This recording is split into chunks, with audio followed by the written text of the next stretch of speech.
We're discussing chapter 16, 17, and 18, discussing care of preoperative patients, intraoperative patients, and postoperative patients.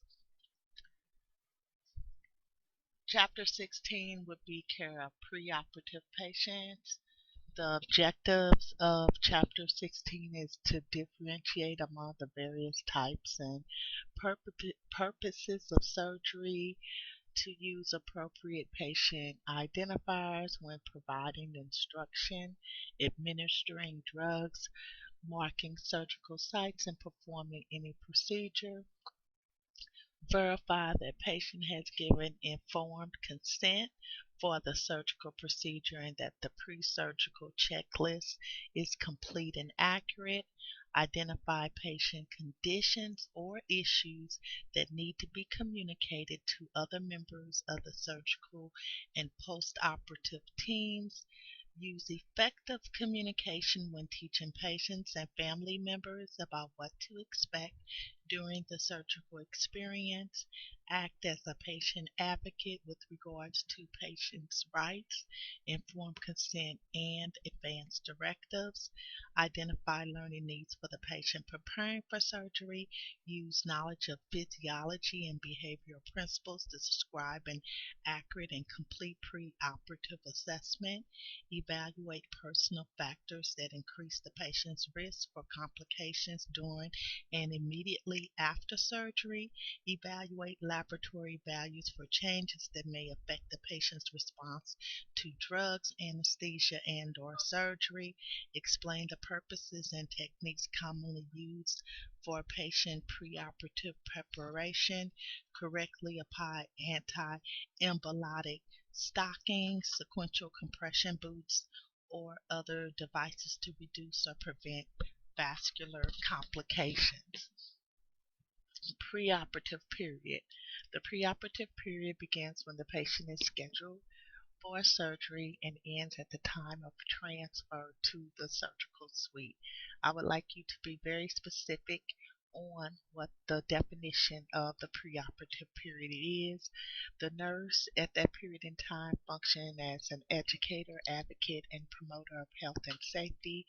Patient's readiness to surgery is critical to the outcome. When we discuss readiness, we don't just talk about um, whether or not they have to get the surgery done, but we want to discuss and think about whether or not the patient knows what to do when preparing for surgery, and whether or not the patient's anxiety level may be down, whether or not the patient has made plans for post-op, various things like that. Everything that a nurse plays a role in and has to teach as far as preoperative care is aligned up with the patient. There are several reasons for a person to have surgery. They can have it for diagnostic reasons, curative reasons, restorative, palliative, and or cosmetic. A diagnostic reason for surgery would be to perform to determine basically what the origin and cause of a particular disorder is. A curative reason for surgery would be performed to resolve a health problem by repairing or removing the cause of a particular problem. So, like for instance, if a person has a tumor or something, you know, to remove it would be curative. Restorative performed to improve a patient's functional ability. For instance, when people have, for instance, like a knee replacement or hip or something like that, that would be considered a restorative surgery. Palliative performed to relieve symptoms of disease process, but of course it does not cure. So it more or less prolongs time. Cosmetic is performed to primarily to alter or enhance personal appearance. So just be able to distinguish what the different types of um, therapy is for a person as far as them having a reason to have surgery. I expect for everyone to know the distinguishing reasons for surgery for diagnostic, curative, restorative, palliative, and cosmetic, and be able to differentiate between the reasons for surgery. Categories of surgical procedures, of course, you have what they call urgencies of surgery. One would be elective, secondly urgent, and then you have emergent. Degree of risk of surgery, of course, would be what one would consider either minor or major. An elective surgery in description is planned for collection of a non is done for a non-acute problem, something that probably in a lot of chances is not required or hasn't gone above where it has to get treated right then or there. Sometimes people, when they have augmentations and different things like that, that is what is considered as an elective surgery. Urgent surgery requires prompt intervention. It may be considered life threatening if treatment is delayed more than 24 to 48 hours. An emergent surgery requires immediate intervention because of life threatening consequences. And then a minor procedure without is one that is considered without significant risk. Often they are distinguished because they're done within local anesthesia. Major, a procedure of greater risk, and it usually longer and more extensive than a minor procedure. The extent of a surgery. When we discuss extent of a surgery, there's three ways that you can describe that. It would be a simple, radical, or minimally invasive surgery. As far as simple, only the most overtly affected areas involved are in it has to do with the surgery. That is what one would consider a simple uh, surgery. When one, so for instance, like let's say even if a person has a partial mastectomy or something like that, and or a lumpectomy, that would be considered simple surgery. Radical or extensive surgery will be beyond the area, obviously, that may be involved and is directed at finding a root cause. So when you talk about radical mastectomies, when they go into the lymphs and various things like that, that would be considered more of a radical surgery. Minimally invasive, performed in the body cavity or body area through one or more endoscopes, can correct problems, remove organs, take tissue for biopsy, reroute blood vessels and drainage systems, and they're basically fast growing types of surgeries. I mean, like they're doing more scopes, lap choles and different things like that, and people tend to heal quicker, and um, uh, it's not as long, of a recovery period time. Surgeries can be held in various surgical settings. You have an inpatient environment. Patient is admitted to a hospital, outpatient and or ambulatory environment where a patient goes to surgical area the day of the surgery and returns home the same day. Um, Collaborative management is important when you are discussing a person having surgery of any sort. It's very important to have um, collaborative management.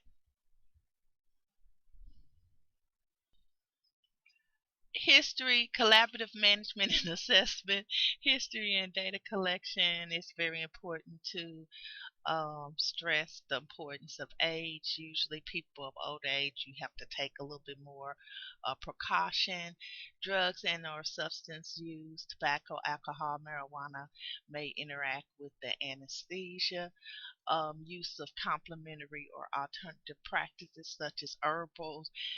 That's a big deal because a lot of different herbs may have some type of um, effect on even maybe clotting or something if a person's having some type of therapy, medical history, including things you want to watch as far as cardiac and pulmonary history, allergies, including sensitivity to latex products. Collaborative management assessment continue. Of course, you're going to do a history and data collection, previous surgical procedures they want to know, and if you've had any type of adverse reaction to any type of anesthesia, blood donations. A lot of people nowadays are doing autologous or direct blood donations for when they decide that they may have surgery. General health, whether or not the person is in a type of state or health where they can even tolerate surgery. Family history is important. What type of surgery they are planning, and do they have any knowledge about and or understanding of the events during the perioperative period, which basically means do they have an understanding of what type of things they're going to have to do as a patient? For instance, if it's concerning holding particular medications, like if they have anticoagulants or if they have to do some type of bowel prep or something like that, discharge planning, and or if they have a support system at home or somebody to assist them at home once they get discharged from the facility. Physical assessment and clinical and or manifestations. You're going to always obtain um, baseline vital signs on the patient. You're going to focus on the problem areas identified by the patient's history and or all body system affected by the surgical procedure. So you're basically going to do what they call more of a focused assessment, and if any other areas could have a direct impact on this particular surgery. Report any type of abnormal assessment if you find anything out of whack or to the surgeon and or to the anesthesiologist personnel. As far as the cardiac assessment, you want to listen to the heart sounds. You want to examine upper and lower extremities as far as circulation and making sure that nobody's prone to DVT. You want to assess for hypertension, of course. um, Always assess the respiratory system, and you want to assess whether or not the person has a history of smoking, if they have any type of chronic illnesses that may have an adverse reaction as far as them having surgery. You're going to observe their posture, the type of breathing they have, whether or not it takes a lot of effort for their lung to expand, respiratory rate and rhythm, whether or not they have clubbing, because that's uh, uh, clubbing is a symptom more or less of a person having poor circulation, whether or not they have cyanosis or any adventitious breath sounds. You're going to assess the renal and or urinary system, assess urinary frequency, whether or not they have dysuria, nocturia, difficulty starting urine flow, or oliguria, and you want to assess intake and output. Neurological, you want to assess whether or not the person's level of consciousness or orientation is up to par, and if they have the ability to follow commands. So you basically want to assess the person's overall mental status. You may find somebody that possibly may not even be in a position where they could even sign consent, assess for motor and or if they have any type of sensory deficits, so that you will know, like upon them coming out of anesthesia, you can compare those deficits to what you saw at the very beginning during your preoperative check.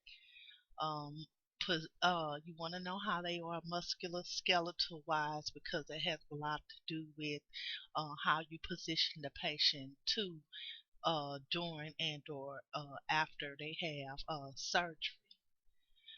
Nutritional status, you want to assess whether or not there's any type of malnutrition going on and or obesity, because malnutrition and or obesity increases surgical risk.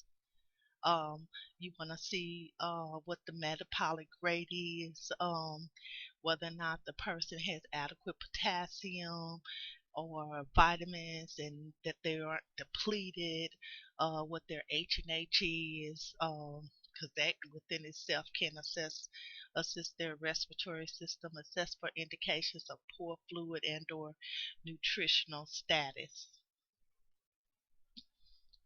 Psychosocial assessment, you want to assess the patient's level of anxiety.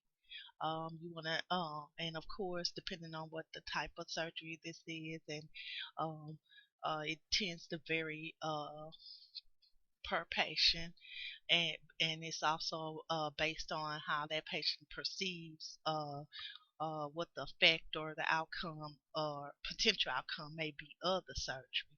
You want to see and look at factors that may influence their ability to cope, their age, like I said, previous surgical or sick role experience, whether or not any emotional and or physical signs of fear are present, whether or not they have anxiety or discomfort. And you want to see if that person has adequate support systems, because that plays a big role as well on how a person is tolerating or going through surgery. Lastly, you you'll look on here and they tend to have um, basically the pretty much the same laboratory and or diagnostics assessments prior to a person going into surgery. You're going to get a urinalysis, a blood type and cross match, of course, in case you need blood, a complete blood counter, hemoglobin level, clotting studies, electrolytes, um, serum creatinine level and blood urea nitrogen levels, baseline ABG's pregnancy test if indicated, and chest x-ray and electrocardiogram. And basically all these labs cover the gamut of the different systems that we discussed. And if any of these particular studies or tests are off, they would potentially cancel surgery prior to doing surgery. They would cancel it and see what they could do to get those levels up to par. Um, if a person is deficient as far as knowledge is involved, um, you're going to do preoperative teaching on the patient.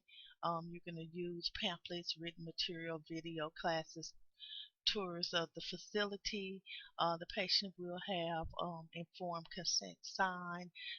If the surgeon is responsible for obtaining signed consent before sedation and or surgery, you really need to know and clarify the difference between the role of the nurse and the surgeon, uh, because the nurse's role is basically to clarify facts presented by the physician and or dispel myths that the patient or family may have about the surgery, and they simply witness the patient's signature. But the surgeon is responsible for obtaining the signed consent before sedation and or surgery. Also, the informed consent ensures the patient's safety, and it protecting them from any unwanted procedures, and the surgeon and the facility from lawsuits that could arise. So that's very, very important that you see that the patient received that consent resigned.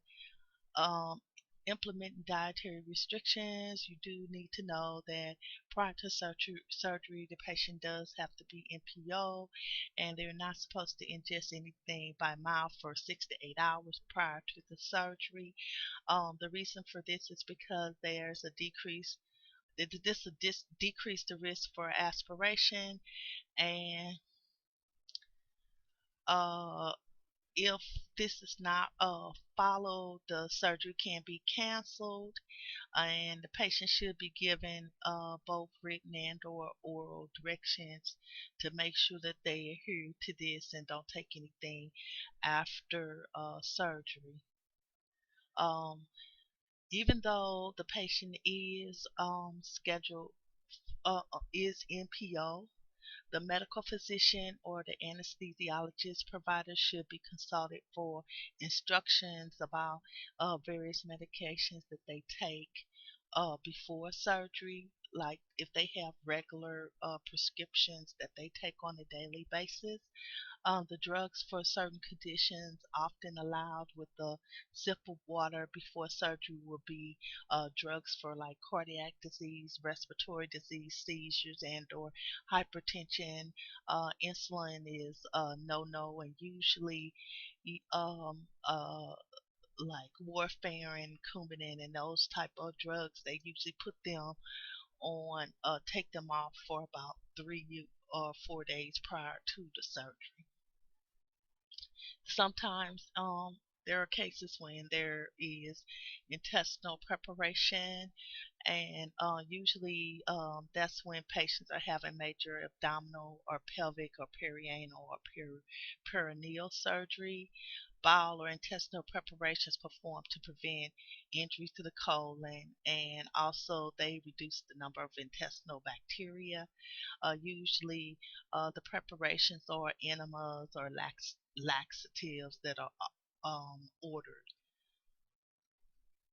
Um, the thing about intestinal preparation is that it can cause electrolyte and fluid volume imbalance, vagal stimulation, and postural hypotension, and of course, anal rectal discomfort. Skin preparation. When we discuss skin preparation, basically that's a break in the skin which increases risk for infection. A patient may be asked to shower using an antiseptic solution, and this tends to reduce the contamination of the surgical field and reduce the number of organisms. And usually they are scrubbed again right even before they do the procedure in the OR. Shaving creates potentials for infection, so hair clipping is usually used now instead of the razors. There were a time when they used to use the razors, but they found that there would be like little nicks in the skin that wouldn't even be microscopic, they wouldn't even be visible, that would introduce the patient more to uh, uh, infection. Here are some areas depending on what type of surgery, um, and this is in your book as well, where you can see where they will potentially prep the skin areas. Patient and family teaching. Well, as far as this patient and family teaching, um, this depending on what type of surgery that a person is going to have, you just want to alert them that they may have various tubes, drains, or vascular accesses after they come out of surgery and or before. There's potential for Foley's, NG tubes, JP drains, and or hemobags. And also they'll probably have a vascular access, which would be a 18 or 20 gauge peripheral IV, and mainly because sometimes you don't even know when they may have to get blood or something like that, and there is a potential for a central venous line or a PIC line, depending on how long or how serious the surgery is, and they would think that a person would need whatever it is that they need. So you need to just alert the patient and their family members that this person is going to have this. Of course, you're going to teach the patient prior to the surgery about the prevention of respiratory complications, and you're going to talk to them about the deep breathing, diaphragmatic breathing that's needed to expand the lungs and prevent pneumonia.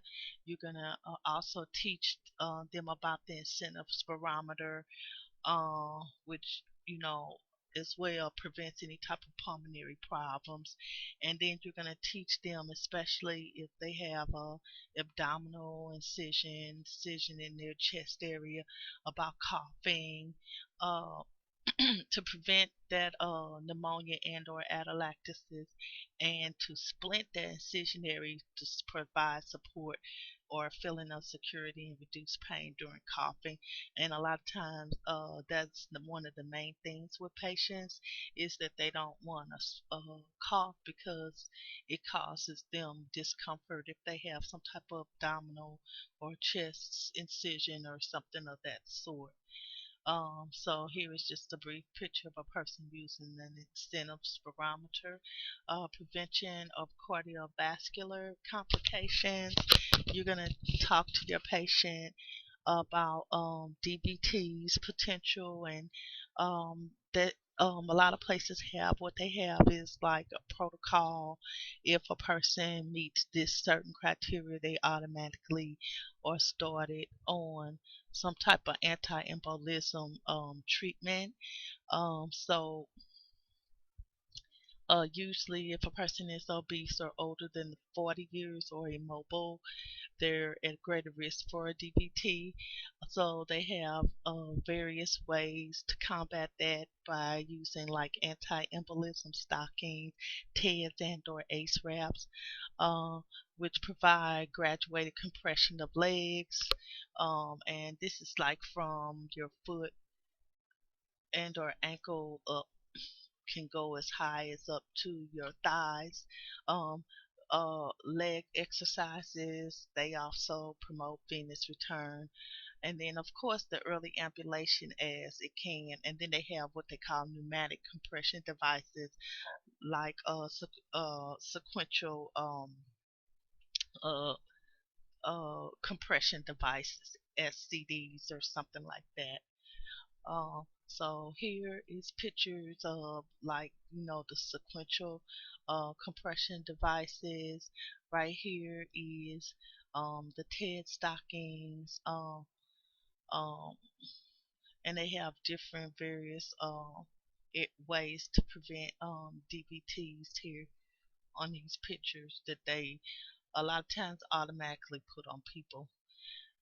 Also, as far as anxiety is concerned, a lot of people do tend to have anxiety when you have preoperative teaching.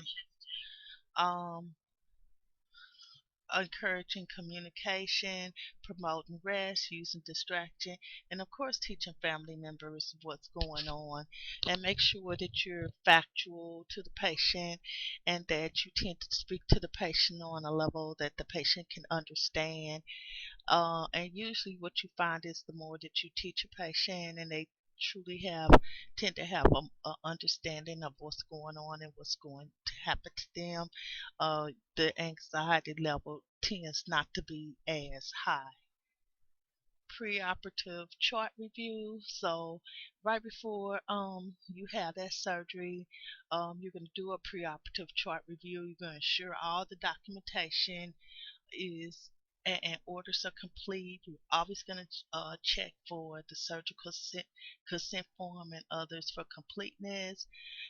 Document if they have any allergies. Some people are allergic to betadine or different things like that. Iodine, document height and weight. That's necessary component, especially if you're administering a general anesthesia, so that you can know that you can administer the right amount, ensure results of all the laboratory and diagnostics tests, and if something is out of whack, make sure you tell the anesthesiologist and or MD. Document and report any abnormal results. You're going to always get your baseline vital signs, so that you can determine if a person is going uh, untoward once they come out of surgery. You can compare, and if there's any particular special needs or anything for the patient, you're going to want to compare that as well. When you have the patient, you're going to tell the patient to come, and you're going to give them a time, and usually that you want them there probably an hour or two before the surgery begins, depending on what the facility is and what needs to be done. The patient should remove most of their clothing and wear a hospital gown. Valuables should remain with the family members or be locked up. They'll tape a ring in place if they cannot be removed. Remove all pierced jewelry. Patient will have an ID band with their name, date of birth, hospital number, and their physician. And then they'll have an allergy bracelet if they need it. If they have anything that's removable, like dentures, prosthetic devices, contact lens, that type of thing, they want to remove that. And any dark fingernail polish or artificial nails must be removed, because they would like to check the nails for circulation. And then the person is supposed to empty the bladder, and if prescribed, they'll apply the anti-embolism stockings or pneumatic compression device prior to them going to surgery. And then sometimes they come out of surgery with them on, so it just kind of depends. Um, so they'll give sometimes drugs. Sometimes they'll give pre-op drugs, to reduce anxiety and promote relaxation. They're going to give drugs to reduce nasal and oral secretions, um, inhibit gastric secretion. So everything that you're doing is getting you in that mode to slow down. And these drugs also tend to decrease the amount of anesthetic needed for the induction and maintenance of the anesthesia. So also, there have been times when I've seen people get prophylactic antibiotics right before or during surgery. Okay, so I want you to watch um, this slide this slideshow, and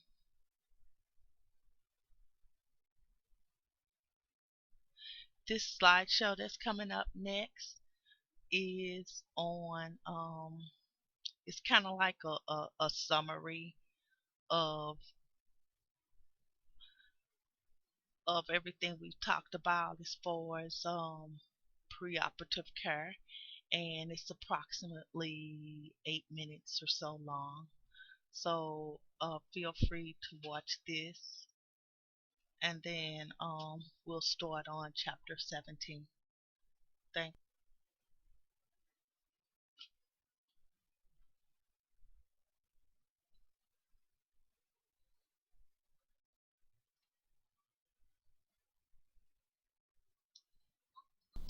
Welcome to the last lecture on preoperative nursing care. During this final lecture, we're going to talk about what needs to be done for finalities prior to taking our patients to the operating room. So during this time, we need to do a chart review. So ensuring all documentation, all preoperative procedures and orders are complete.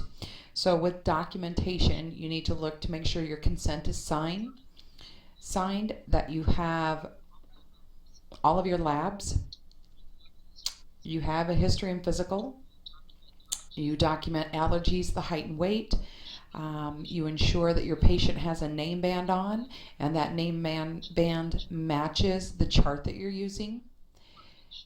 You want to make sure that the area is marked before the procedure begins. You want to ensure that you have a current set of vitals. And with that current set of vitals, that means within 1 to 2 hours of surgery time. And then document any physical or psychosocial observations. Any special needs or concerns, if there's any advance directives, anything like that needs to be addressed during the preoperative chart review. Also, that all of the signatures are in the proper place, that you've witnessed everything.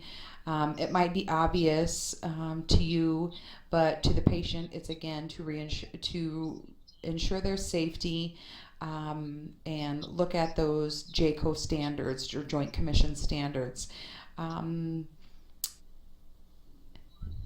for your preoperative patient preparation, very typical that almost everything needs to be removed prior to heading back to surgery.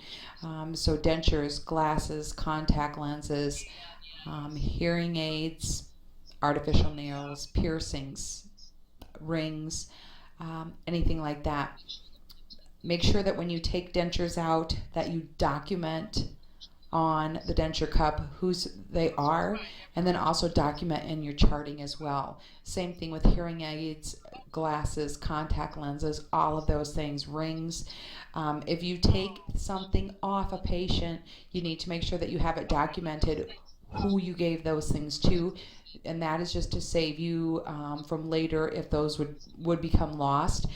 They would just come back and say, well, I gave them to Tracy and I don't know what she did with them. If I have it properly documented of where those things went, then we can follow up with who is responsible for the valuables. It's important to tell patients to keep money and things that they really value at home versus bringing them with them into the hospital.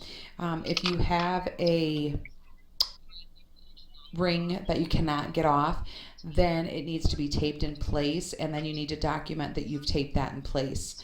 As far as our patient goes, this next slide is just a nice overview of everything that you need to remember. So your pre-op checklist day of surgery, everything that you could possibly think of, but maybe you can think of a little more. So it goes into client teaching, the consent, NPO. We need to change them into a gown, and for women that means removing their bra, and for women and men typically they will allow them to leave their underwear on, unless of course they're doing the operation in that area. They need to have allergy and ID bands on, fall risk bands as well, so that everyone is fully aware of what is going on with this patient. No jewelry, or else tape them. We do like our patients to avoid immediately going to the surgical suite, just so we know that their bladder is empty. So oftentimes the surgical nurse that comes out to do the pre-op checklist after the floor nurse has done the pre-op checklist will have the patient get up and utilize the restroom at that time. Giving preoperative medications. So you can see in this picture that those side rails are up fully, and that's especially important if we use some hypnotics or sedatives, any kind of a relaxant or opioid, so that the patient doesn't climb onto bed and end up taking a fall. So contact lenses out, same thing, glasses need to be off, dentures and bridges removed, no nail polish. Typically we tell women not to wear makeup either, because it can give a false sense of color. We definitely want to have a good set of pre-op vital signs. Any pre-op lab work, is it on the chart? And remember, when we discuss preoperative lab work, that patient needs and must have a urine pregnancy if she has a uterus and she has not gone through menopause. Any abnormal labs, so look at what is abnormal. Is it a white count and they're coming in to have an appendectomy because of acute appendicitis? Well, that's probably okay. Or is it a high white count and they are coming in to have a hip replacement? That's not going to be very good. So make sure that you've documented and taken appropriate measures for any abnormal lab values. Make sure the skin prep is done, so that means the scrub as well as the clipper prep. And then if they have history of medication use, so aspirin or Coumadin or Lovenox, anything that would prolong bleeding time. We need to make sure that we have a PT, PTT, INR, those preoperative labs on the chart, so we know that those are within normal limit. Because remember, if they're on aspirin or any anticoagulants, that therapy needs to be stopped, 3 to 5 days prior to having surgery. So those things are going to be important for us to remember. So, in a nutshell, that really sums up everything that we have covered during the preoperative period. There is a pre-surgical checklist on page 261 of your textbook. The following iClicker questions will be addressed in class, but if you would, please have some idea of maybe your answers that you'd like to give, but we will review them in class. So, iClicker 1, to ensure safe patient care transition from the perioperative nurse to the intraoperative nurse, optimal handoff communication includes all of the following except. So you have a choice between the four, so pick out what you think is best, jot it down, and jot down with the reason why you think so. And if you have supporting evidence, that would be wonderful. Question number 2, when assessing the laboratory work of a 65-year-old patient who is scheduled for surgery this morning, which laboratory value may result in cancellation of surgery? So here again, look at those values. You need to know what's normal. You need to know normal lab findings so you can apply what you know as normal to figuring out what is abnormal. Question 3, during a preoperative assessment, the nurse asks the patient about allergies. Which allergies cited by the patient would be of greatest concern during a surgical procedure? Something I didn't really talk about that we probably will. Again, if you have any questions, please bring them to class, write them down on a paper, send me an email, and we will take the time to review what's cloudy in class so that everyone has a good understanding. And also make sure that you have your NCLEX examination challenge questions done, and we will work through those in the classroom. And we will also be doing case studies and scenarios to apply this knowledge that you've learned throughout listening to these lectures. Thank you. This is Tracy Hansen, and we will move on to intraoperative nursing care next. Okay, everybody, I hope you enjoyed the preoperative summary, and of course, the preoperative summary goes through the patient transfer to the surgical suite. Next, we'll be starting chapter 17, which is care of the intraoperative patient. The objectives describe the interdisciplinary approach to the care of the intraoperative period, discuss the role of the circulating nurse, discuss the principles of surgical asepsis, discuss intraoperative hazards associated with the surgical equipment, describe the surgical environment, discuss basic guidelines for maintaining surgical asepsis, explain the precautions and procedures to which students will be required to adhere for observational experiences, and discuss nursing management of potential intraoperative hazardous complications. Okay, when you go to the surgical suites, you have members of the surgical team. I do want you guys to be aware and be able to distinguish the difference between these members. First, you have the surgeon. The surgeon is the one that assumes responsibility for the surgical procedure, period. The surgical assistant will be another surgeon, but he is more like the person that's assisting the surgeon that is assuming the responsibility.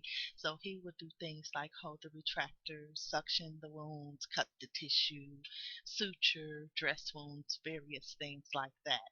That is a surgeon. Anesthesia providers. You'll have anesthesia providers are the people who monitor patient during the surgery by assessing and monitoring the level of the anesthesia administered, any cardiopulmonary function, vital signs, intake, and output. So the anesthesiologist is an anesthesia provider who is physician who specializes in giving anesthetic agents. The CRNA is a registered nurse with additional education and credentials who delivers anesthetic agents under supervision. So you have the holding area nurse. It's the nurse that coordinates and manages the care while the patient is in this area. This is the area right before they go into the actual OR.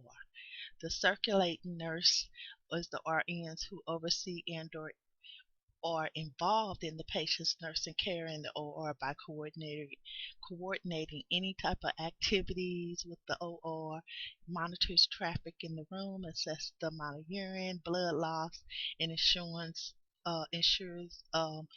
that everything is like sterile and whatnot.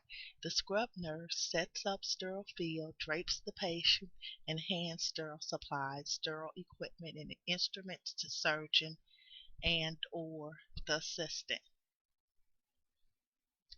Then you have the surgical technologist who basically does the same thing as the scrub nurse, but they are not a registered nurse, but they're a specially trained person who performs the scrub role.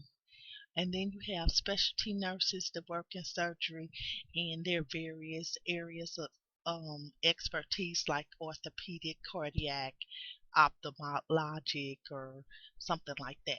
And they assess, maintain, and recommend equipment, instruments, and supplies used in that specialty area. Then you have just a brief look at a basic operating room. Um, you have what they call minimally invasive and or robotic surgery, which they're doing a lot nowadays, where it's basically the benefits of this type of surgery is the reduced surgery time. Of course, you will have smaller incisions, decreased blood loss, and faster recovery time and less pain. Um, there's a certain like environment of the operating room, and within that you have basically a preparation of what they call the surgical suite, and so the OR's layout is safety straps, blanket. You got to make sure there's electrical safety. Make sure that all of the functional equipment is like it's supposed to be. You're going to perform various counts for safety, and you're going to also have fire prevention. The counts are necessary because you want to make sure that the amount of sponges that you have, or the amount of sponges that at the end of the surgery, that's what you have. The amount of tools that you have, you want to make sure that those tools are present at the end of the surgery. The layout near PACU and support services is divided to three areas. Basically, there's an unrestricted area, a semi-restricted, and a restricted area. And proper movement of the patient and personnel need to be performed throughout these areas. So, like usually a holding area is like a semi-restricted area, and then you have the area right before the holding area that's unrestricted, and then the actual operating room is considered a restricted area. Health and hygiene of the surgical team is very important. P&P are in place for personnel and attire because everyone has potential, has bacteria on their skin, hair, and in their airways. You're going to have limited jewelry, proper hand washing. You're going to have surgical attire. It's going to be provided by the hospital, and it's going to include shirt and pants, cap or hood, and shoe coverings. In addition to basic attire, they must all wear protective attire, which is like the mask, any eyewear, gloves, gown, and shoe covers. Then you're going to have surgical scrub. That's basically performed by all members of the surgical team. And after the first, it's important for you to know like how you go about abiding by this and what you need to put on, because you generally what happens is you put your um, mask on first. After you put your mask, you put on uh, uh, you wash, and then after you wash, you get your gown put on, then you put on your gloves, and it reduces the number of organisms to the hands, arms, and the nails. Basically, it's a picture of surgical asepsis, and here is A, B, C, D, and E.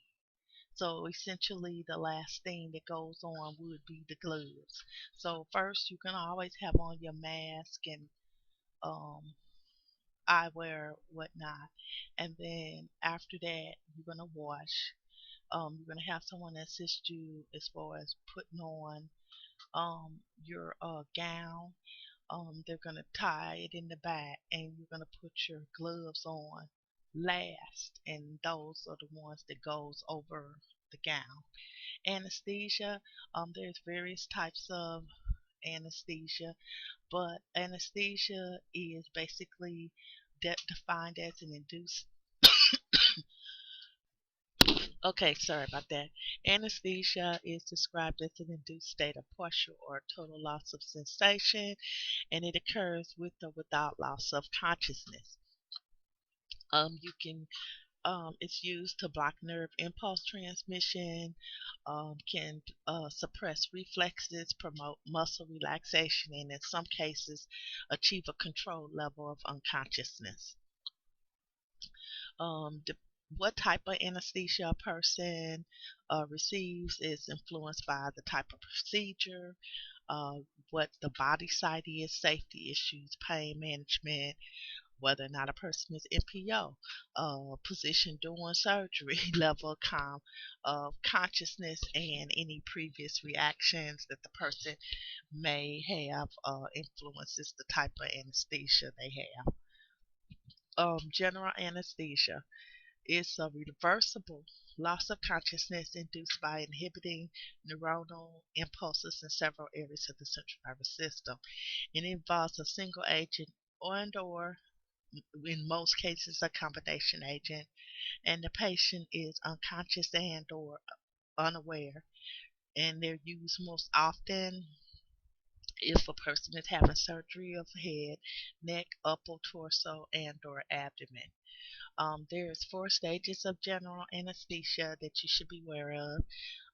Stage one is analgesia and sedation relaxation, which ends with the loss of consciousness and begins with induction. Um, Drowsy, dizzy, reduced sensation to pain, and hearing is exaggerated.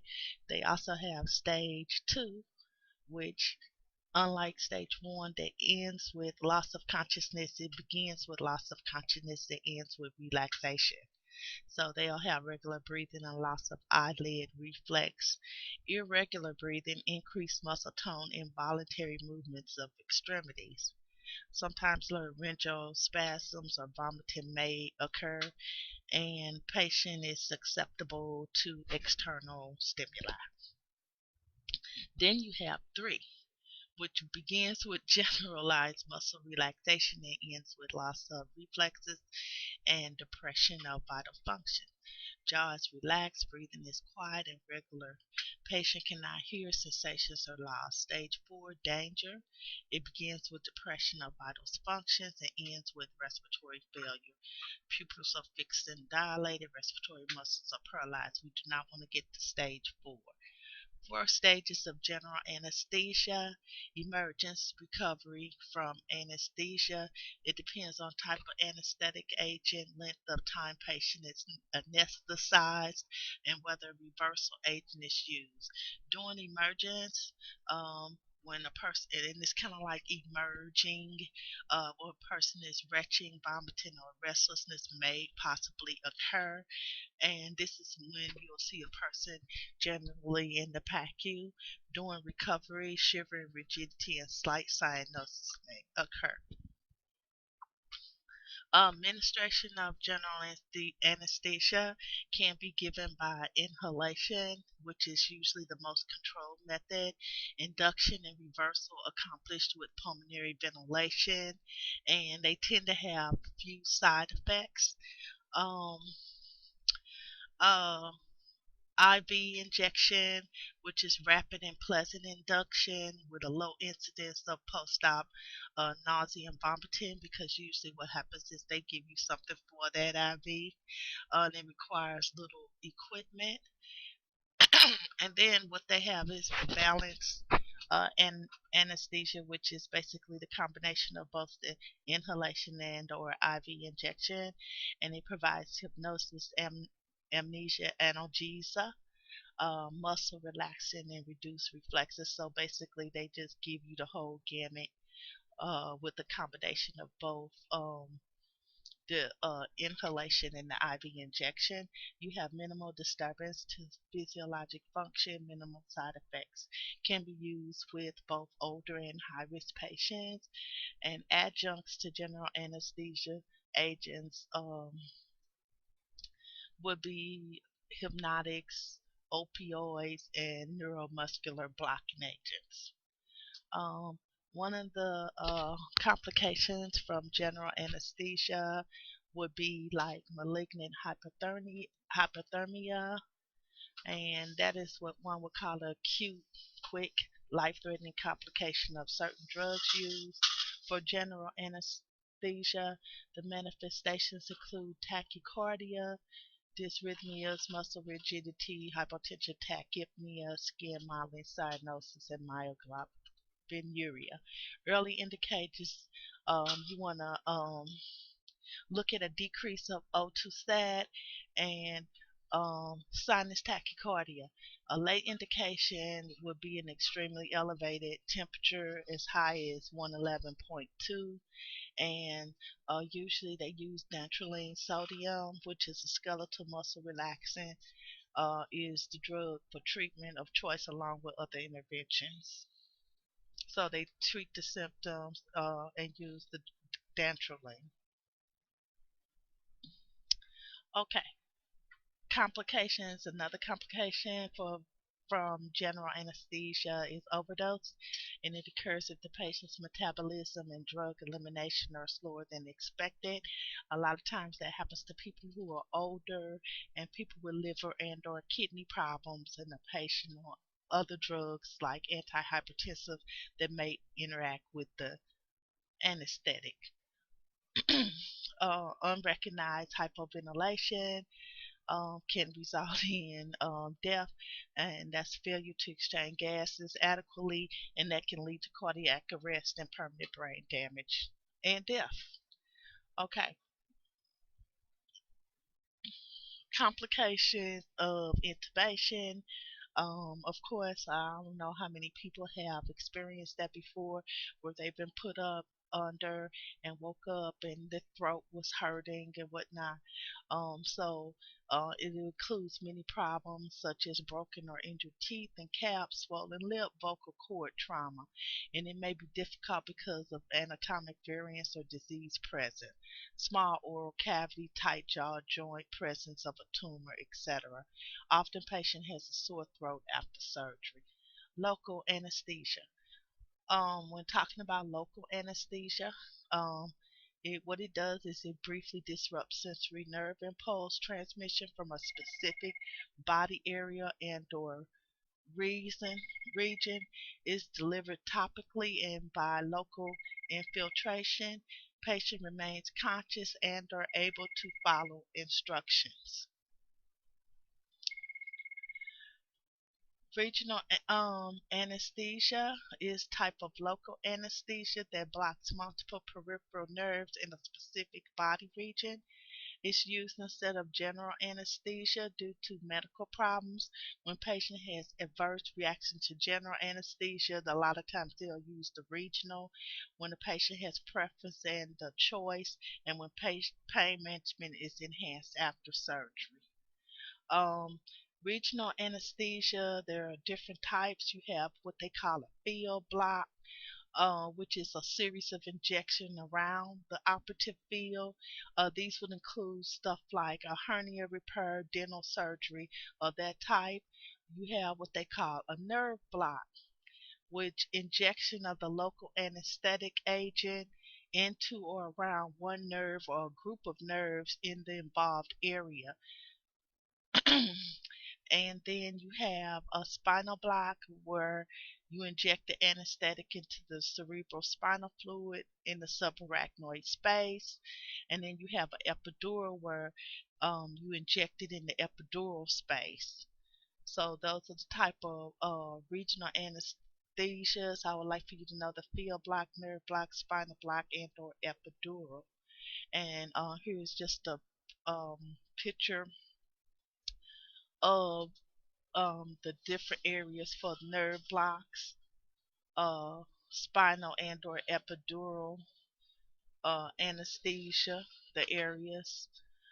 Complications of local or regional anesthesia, of course, anaphylaxis, incorrect delivery techniques, systemic absorption because they didn't give it in the right area, overdose, and of course, local complications, which are common as far as edema and inflammation.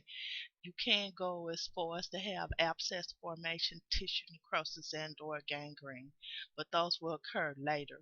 You will have systemic toxic reaction, um, which would have resulted in CNS stimulation, which will be followed by any type of cardiac depression. Treatment of complications, of course, you're always going to establish the airway, give oxygen, notify the surgeon. Usually, they is treated with some type of fast-acting barbiturate and epinephrine for unexplained bradycardia. If untreated, it can result in unconsciousness, hypotension, apnea, cardiac arrest, and/or death. Um, then you have what they call conscious sedation, and it's an IV delivery of sedative, hypnotic, and/or opioid drugs to reduce the level of consciousness. The patient maintains a patent airway and can respond to verbal commands. Amnesia action is short with rapid return to ADLs. They use drugs such as diazepam, fentanyl, meperidine, morphine sulfate, and such. Those are the most common used drugs for conscious sedation. You do need to get into having collaborative management and assessment, medical record review, advanced directive and DNR orders, allergies and previous reactions to anesthesia. You have to be uh, aware of. Of course, you're going to have in place in case they did autologous blood transfusion, laboratory and diagnostic test results, medical history, and physical examination findings. So you just have all that um, in order prior to. Then there are various surgical positions, and all these surgical positions are based on what type of surgery that one would have. Um, and it's very important that you do proper positioning because um, you know you need to position the person right to prevent hypotension, and you want to ensure anatomic alignment. You don't want to interfere with any type of circulation and or breathing. You want to protect the skeletal and neuromuscular structures. You want to be able to get to the IV site. You want to be able to access the patient like if they getting anesthesia, whoever the provider wants to be able to have a good site, a good access to that site, or however they're administering it. And the patient's comfort is important, their safety is important, and of course you want to have um, dignity, like privacy. uh, Risk for perioperative positioning injury. So you need to make sure that you intervene by making sure that you provide proper body position. You don't want to have pressure ulcer formation. Um, you want to do things the correct way. Uh,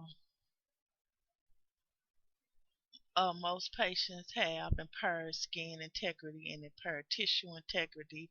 And the reason why that can possibly happen during surgery is because of what the interventions like the plastic adhesive tape, any type of skin closures, if they get in the suture and staples, insertion of any type of drains, uh, transferring the patient. A lot of times people can get burns from being transferred, from the stretcher to the table or the operating room table.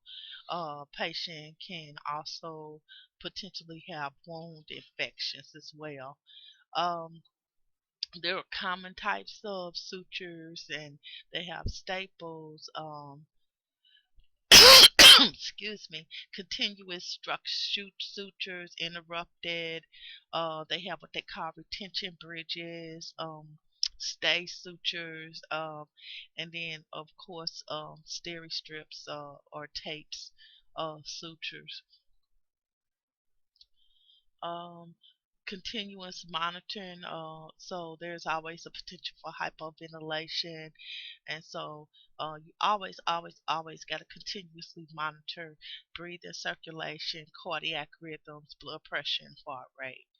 So, and you always got to have continuous presence of an anesthesia provider during the intraoperative phase, maintenance of oxygen saturations, and return. And then you do want to have what they call return to the pre-surgical cognitive status. So that's what your hope is. Okay, so what we'll do is we'll look at another uh, short movie, or uh, really, which what it's gonna do is just be a basic little quick intraoperative summary.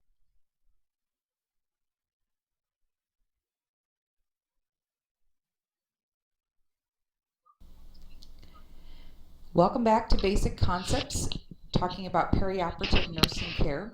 We're going to change our focus to care of intraoperative patients. And intraoperative period begins when the patient enters the surgical suite and ends at the time of transfer to the post-anesthesia recovery area, also known as the PACU, or post-anesthesia recovery unit. So you will hear me use the term PACU oftentimes throughout when I am talking about our patients, especially when we get to that post-operative period. Things that we need to consider as an OR nurse is that it requires an RN to be a circulating nurse. You can have either an RN or an LPN or a tech be of the scrub person that is in those in the surgical suite as well. Nursing care during this time is going to be really critical because we still need to meet all of our patients' demands. We need to meet our patients' needs physically, spiritually, safety, dignity. Dignity is very big because, as I said when we talked about pre-op, was perhaps shaving the perineal area or areas that might cause the patient embarrassment. Well, just because they're in surgery and asleep doesn't mean that we should whip that sheet up and leave them exposed for everyone to see. So we do need to remember our patient's dignity. Keeping the patient warm in the very cool environment is going to be important as well. So when we consider members of the surgical team, you can see that we have a big list on this slide, anywhere from the surgeon to technologists. You will see many different people inside of the surgical suite. But basically, as I said before, you have to have an OR nurse circulating, and then you also will have a scrub nurse who is either a nurse or a scrub person, being an LPN or a tech. The number of assistants is going to depend on how in-depth the procedure and how complex the procedure may be. So, but typically the people that will make it up, the surgeon and his or her assistant, they're going to be the ones that provide the surgical care. The anesthesia providers can be an anesthesiologist or a certified registered nurse anesthetist, CRNA, and they're going to be the ones responsible for monitoring our patient during the anesthesia. So be it a general, a spinal, an epidural, a local, a nerve block, the nurse anesthetist is going to be responsible for that. So the patient will be on an EKG monitor. They'll probably have oxygen. If it's a spinal, they'll be on ventilatory support if it's a general anesthetic. So we will be using heart monitoring, pulse oximetry, end-tidal carbon dioxide monitoring, and then they will be responsible for maintaining IV intake so that our patient is getting adequate hydration. They will also be responsible for recording the INO, so if our patient has a Foley catheter, they'll be responsible for that. And then the vital signs, of course, and typically vital signs occur about every 5 minutes, but the thing to remember about that is it may be a specific time frame that says they have to do vitals every 5 minutes, but it is very dependent upon your patient's condition. So if you were to see a test question regarding frequency of vital signs, I would say that you should answer, hint, hint, that it will be dependent upon your patient's condition. The nursing staff will have many different roles. The scrub nurse is the nurse that is in the operating room and is responsible for maintaining of asepsis during the procedure. So the circulator makes certain that it is safe and that the room is functional. He or she will attach safety straps, arm boards for patient positioning, either heating pads or warming blankets if the area is really cold. Throughout the procedure, the circulating nurse will protect the patient's privacy and ensure their safety. He or she will be responsible for monitoring the traffic, so who's coming in and out of the room. We'll also be looking for the amount of urine and blood loss, report any abnormal findings to the surgeon or nurse anesthetist. And then, as I said, the sterile technique. And also, as you can see on page 266, the circulator hands off the non-sterile equipment while maintaining sterility to the scrub person. So your scrub nurse then, or scrub person, sets up that sterile field, and once that person goes in and has donned all the sterile gown, gloves, mask, those types of things, that person stays in that room with that equipment. And so with that said, you know that you can't turn your back on equipment, you can't lower your hands below the level of your waist, and so that person will set up that sterile field that will include all the sterile supplies, all the sterile equipment that the surgeon might need. It's really important for that surgical nurse to have a good knowledge of what all those instruments are, and then with that knowledge they need to almost anticipate the next step of the surgeon so they can be ready to hand off any of the equipment that they may need during this time. During the laparoscopic procedures, the room pretty much stays the same. However, there will be someone controlling the cameras and equipment for the surgeon so that can maintain that sterile environment. So this next slide shows just a couple of pictures. This first picture here is actually a true setup of a surgical suite. You can see we have lights up here, and actually on the handles of those lights, They do put sterile coverings so the surgeon or the scrub nurse or circulating nurse can move those around as necessary. And then this big machine over here is going to be the machine that your nurse anesthetist or your anesthesiologist uses to monitor that patient during those surgical procedures. So there is definitely a lot of equipment involved, many things to set out and have organized prior to our patient entering this room. And really, our surgeons are very reliant upon the nurses and surgical techs and things like that that are helping out during surgery. Minimally invasive or robotic surgery, very common to see these things being done. You know, when I started nursing over about 20 years ago, it was not so common to have all of the laparoscopic procedures done.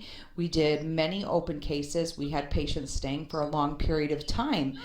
So with the invention of the endoscope and the robotics that are developed to do specific procedures, we're definitely seeing greater advantages for our clients.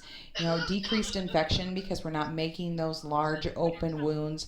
People aren't staying in the hospital for very long, so they're not really at risk for developing hospital-acquired infections. The patient preparation for endoscopic surgery is going to be very similar to the preparation for a patient undergoing an open case. So really, you know, great strides have been made in surgery and anesthesia over the course of, you know, many years. So that is one good thing. You will take a peek at this picture, and you can see by this picture, they are using a laparoscope to go in and remove maybe the fallopian tube or tie the fallopian tube. But what they do is they inject air with the laparoscope, and so they inject carbon dioxide into the patient's abdomen to kind of like blow it up like a balloon, so that the organs sit inside of this area, and then the scopes and clamps and lights are inserted into the patient's abdomen, and then the physician will maneuver outside of the patient's area. So, you know, it's really very great technology that we have, and our patients go home typically with just some stab wounds from the scopes going in. So with a gallbladder, it's very typical to see patients having 4 quote-unquote stab wounds from the instruments being used. Say for the patient having a tubal ligation, typically they just make a small incision in the belly button or right below the belly button, insert the instruments that way, and then the patient is ready to go. So we are seeing much better outcomes, decreased recovery times for our patients. Some possible injuries that could happen: mechanical trauma, thermal injury, maybe malfunction of the equipment. So that being said, you need to go back and think about your patient safety. We need to ensure that this equipment is being looked at, and inspections are being done so that our patient is going to be kept safe that way. Also a potential, and it's not really a potential injury, but a potentiality of the MIS surgeries is that maybe it will have to turn into an open case if they aren't able to complete the procedure done via laparoscope. So sometimes cases may be opened, and patients do sign a consent that requests the surgeons do what he deems advisable. And so say they went in to do a laparoscopic cholecystectomy, so they're going in to remove the gallbladder, and maybe there's too many stones, the gallbladder is too enlarged to fit through the laparoscope to get out. So then they'll do an incision and take it out that way, because obviously we don't want to wake the patient up and say, oh, I'm sorry, I just wanted to let you know that we're going to open you up and take your gallbladder out that way. So no, we don't wake the patients up. The surgeon will typically send someone to visit with the family, let them know what's going on, and then they can move on with the case.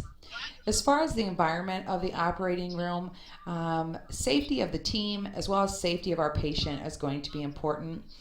The layouts are very similar. from institution to institution. The biggest idea is that traffic flow is very much reduced in a surgical area. So oftentimes it'll be off in a hospital on its own wing, its own floor, its own area basically, so that we don't have a lot of contamination being accessible to our operating rooms. It's divided into 3 zones. There's an unrestricted area, and that's a lot like your same day surgical area where your patient's getting prepped and getting ready to go to surgery. The surgical team typically has surgical scrubs on, maybe shoe covers, but oftentimes won't have the hair covering or mask on in these areas. The next is a semi restricted, and that's kind of the final area prior to entering the surgical suite that only clean, quote unquote, clean people can be, and they have to have their hair covered, shoes covered, and then the proper surgical scrubs that are at the hospital already, because we don't want people wearing scrubs from the outside into those operating rooms, because that will just increase the risk for contamination. And then the restricted area is actually the surgical suite itself where a surgery is going to take place, and that is going to be the cleanest place. um, the surgical team is required to wear the scrubs, the shoe covers, the hat, and then they're also required to wear a mask over their mouth and nose so that they don't bring any of those kind of contaminants into the room. Oftentimes, the surgical team themselves scrub the rooms between cases to ensure that it's done very, very thoroughly as well.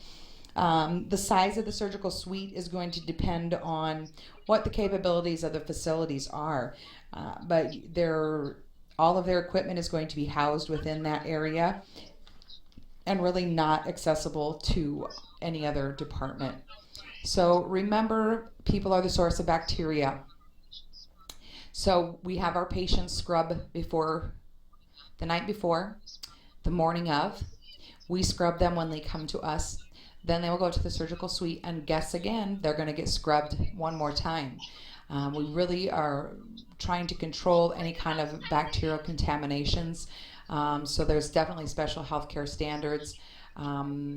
There's special codes that everyone needs to watch and follow, and we definitely want to prevent any nosocomial infections. If you don't know what nosocomial infections are, you need to take a minute and pause this, get a book out, and look so that you understand what those are. Because if our patients get nosocomial infections, guess who's going to pay that bill? The hospital. Medicare, Medicaid, insurances, they're not paying for any of those nosocomial infections that patients get while they're in the hospital. So it's very, very important that we keep this environment very clean, as sterile as possible, and then when it comes to the actual surgical time, that everything we're using is sterile.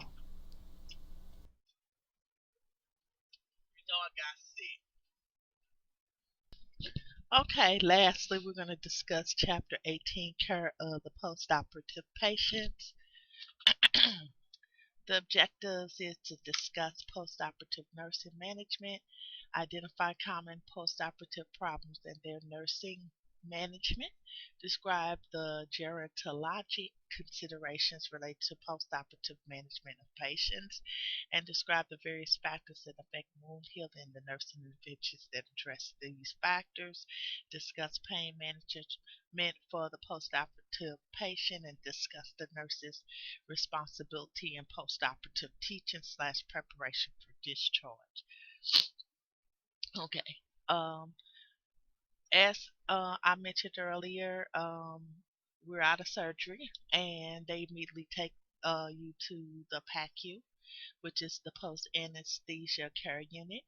It allows for ongoing evaluation and stabilization of patients to anticipate, prevent, and treat complications after surgery. So this is kind of like where they take you before, if you're doing overnight or 23-hour or whatever, they take you here before they take you up to the room.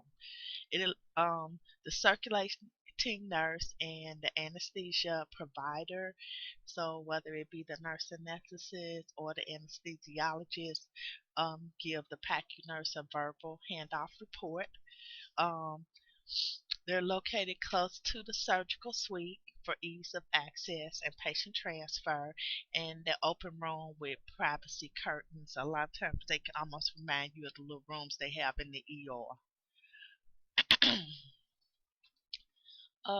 For the respiratory system assessment, you're gonna see like it's gonna be some blanks that need to be filled in on the way, and so I'll emphasize and fill in the blanks for you as we go.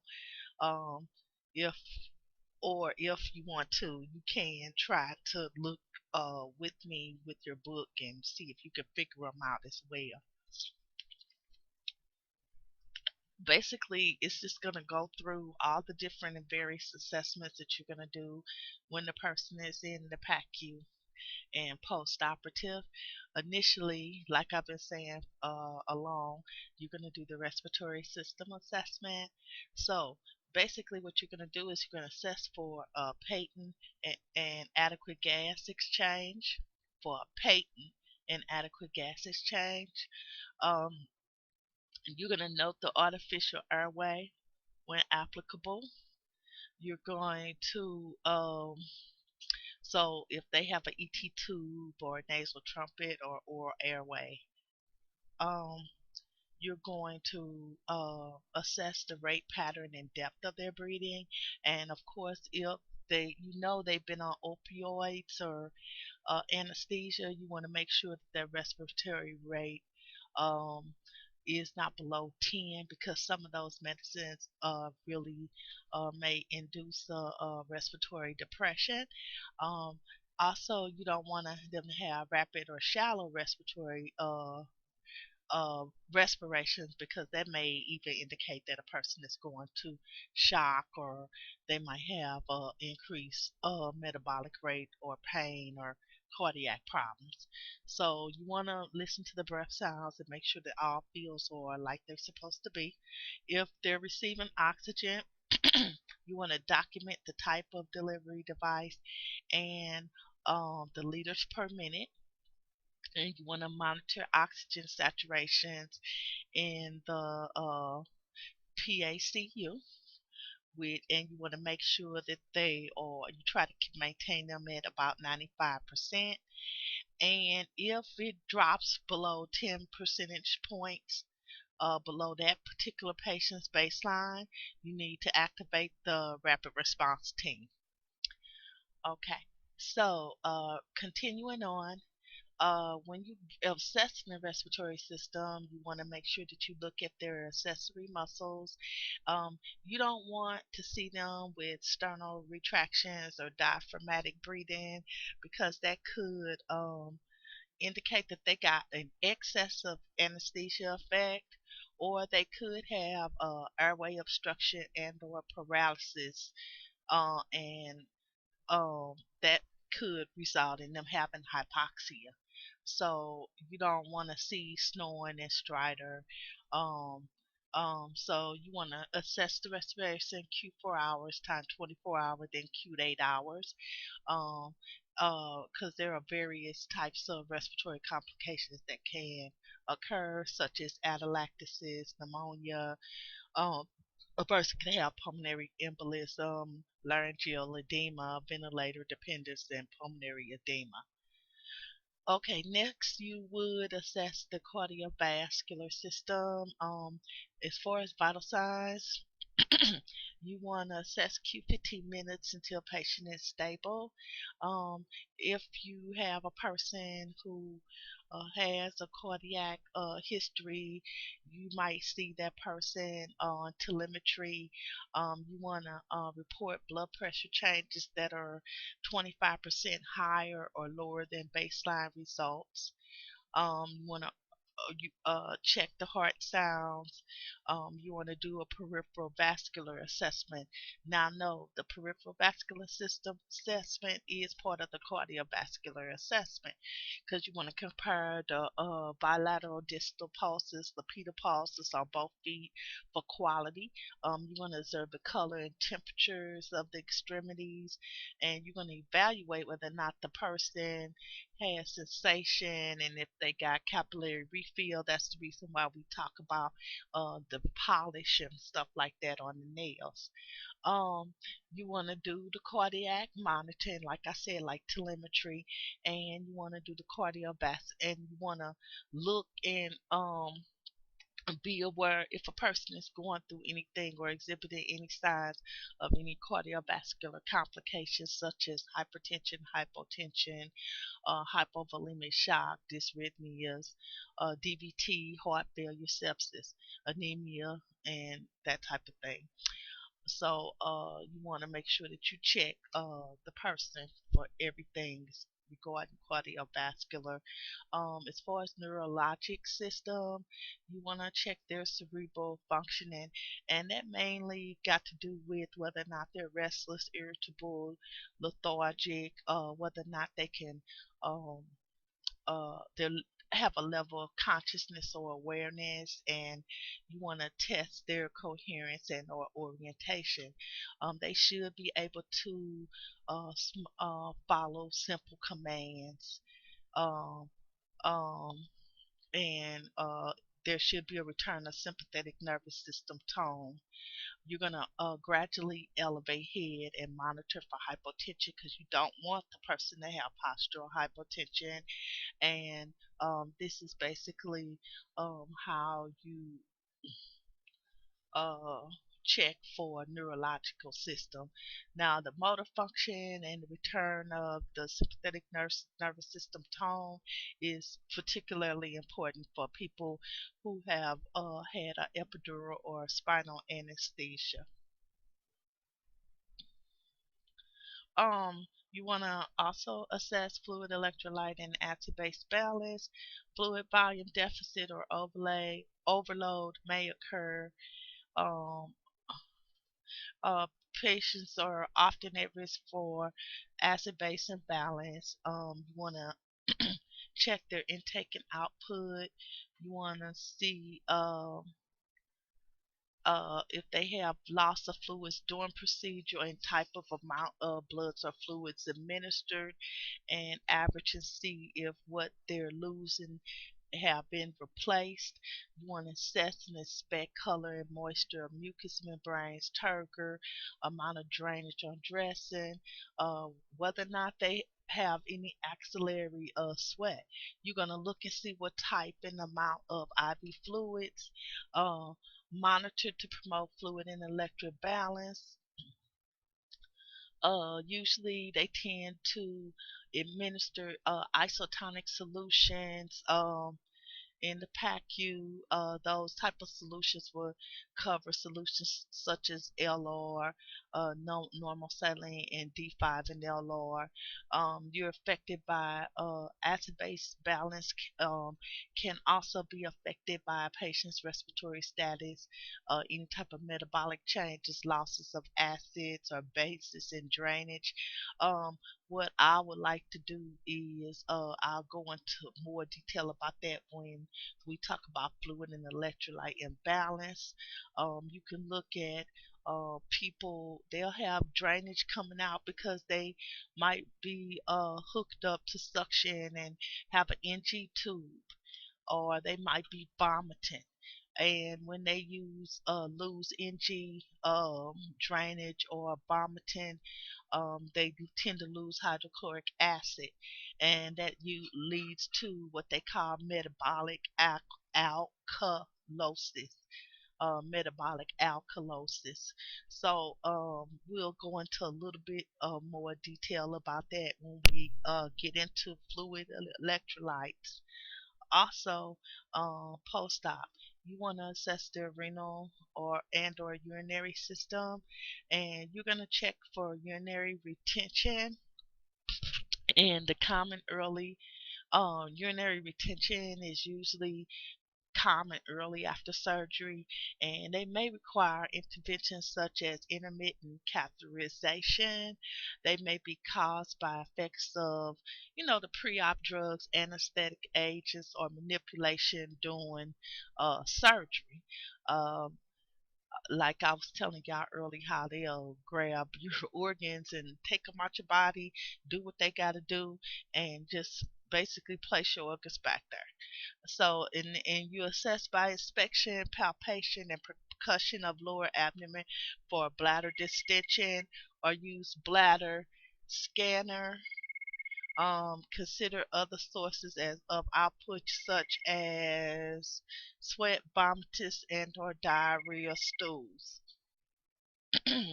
So all of those are important to know about.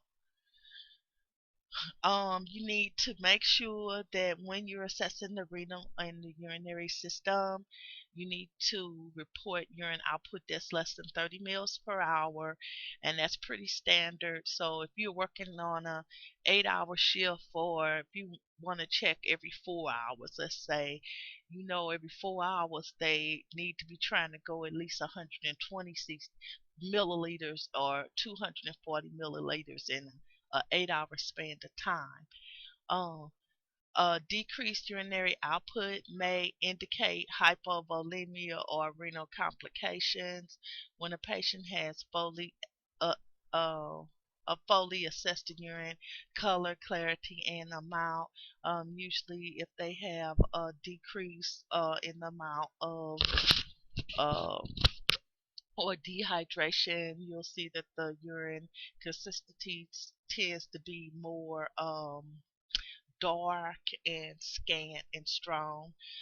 Renal urinary complications, urinary tract infection. A lot of times, like I said, they'll have acute urinary retention, and a lot of times that's related to the anesthesia, electrolyte imbalances, and potentially renal failure. You're going to assess the GI system. 30% of people generally experience nausea and or vomiting after general anesthesia. Like I was telling you guys in lecture, that tends to happen to me, and I usually have to get something so that I won't have vomiting when something about that anesthesia makes me really sick to my stomach. Nausea and vomiting can stress and or irritate abdominal and GI wounds. Of course, it can increase intracranial pressure from you vomiting and whatnot, and uh, elevate intraocular any pressure in the patients will and increase risk for aspiration. So you want to prevent all those things from happening. So you want to try your best to treat and or observe any problems with that. Peristalsis, which is movement, may be delayed for up to 2 hours. Oh, I'm sorry. Um, Let me see. They said for 24 hours in the book, up to 24 hours, and it may persist for several days. It's common in abdominal surgery, and it's a lot of times it's related to the anesthesia or the use of the opioid analgesics, and the amount of bowel handling that was done during the surgery. So you want to monitor for the bowel sounds. You want to listen to all the quadrants and the umbilicus. If positive, that means that there is a return of peristalsis, and negative does not confirmed that there is no peristalsis. Um, so the best indicator is passage of flatus, and decreased peristalsis occurs in patients who have paralytic ileus. Complications of the GI system, of course, like we said before, would be paralytic ileus, gastrointestinal ulcers, and or bleeding. Um, we talked earlier about people having NG tubes during surgery to decompress and drain the stomach. And what it does is promote GI rest. So it allows the lower GI tract to heal, and it provides also, like if a person needs to have some type of enteral feeding, that's the route that you can use as well. Monitor any gastric bleeding, prevent intestinal obstruction as well. So that's a good way to look in terms of or the uses for a NG tube. Um, a person really needs to assess the drainage material that's coming out of the NG tube a minimum of every 8 hours, and you want to record, of course, the color, the consistency, and the amount of the drainage. Usually, the normal NG drainage is greenish yellow. So, like if you see a red, that indicates active bleeding, and a brown or coffee ground indicates like a old bleeding, old. Um, so do not move or irrigate the tube after gastric surgery without an order from the surgeon. To prevent aspiration, make sure that you check placement at least every 4 to 6 hours and before you instill any type of fluids. So they have the Levine tube and the Salem sump tubes, and basically, what I have here is the single lumen tube with no air vents, the Salem sump double lumen tube with air vents, the keep tube from grabbing, and the gastric mucosa. So basically, the Salem sump is the one that's mostly used, the double lumen one, because it has the air vent. Uh, the skin assessment, normal wound healing, approximately. Okay, as a nurse, you're gonna have to do the skin assessment. You just want to check to see if normal wound healing is approximately 2 weeks to heal at skin level in the absence of trauma, connective tissue disease, malnutrition, uh, or use of certain drugs, for instance, like steroids. I know most of y'all have been taught that steroids decreases the healing time. Complete healing takes 6 months to approximately 2 years. Assess the incision on a regular basis, which is at least Q8 hours. Minimal, you guys, Q8 hours. Drainage changes from usually starts as sanguinous, which is like bloody, to serous sanguinous, which is like a pink, to serous, which is yellow white. Well, really yellow. Crusting at incision line and slight swelling under sutures is normal during the healing process. Ineffective wound healing can be seen most often between the 5th and 10th days after surgery. There's you'll see a dehiscence or evisceration where um, dehiscence is when the edges of the wound start to they undo, and or evisceration when actually the actual organs protrude outside of the wound. Seen most often in diabetics or a person with some type of immune deficiency, or somebody that has malnutrition, is obese, and those using steroids. Um, Various skin complications, of course, is pressure ulcers, wound infection, wound dehiscence, evisceration, skin rashes, and or contact allergies. Skin rashes and or contact allergies are seen quite often. Skin assessment. This is just PowerPoint, just basically showing you the difference between like a dehiscence, which is a partial or complete separation of the outer wound layers, and in contrast to evisceration, which is a total separation of all wound layers and protrusion of, like I said before, the internal organs through the open wound. Dressings and drains.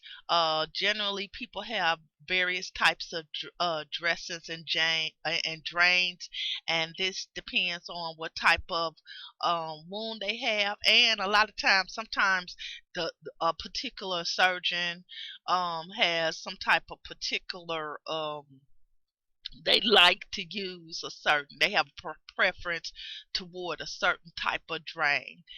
They have like what they call the pin rolls, which is like almost like a free free draining drain, a T tube, the hemovacs, and the JP drain.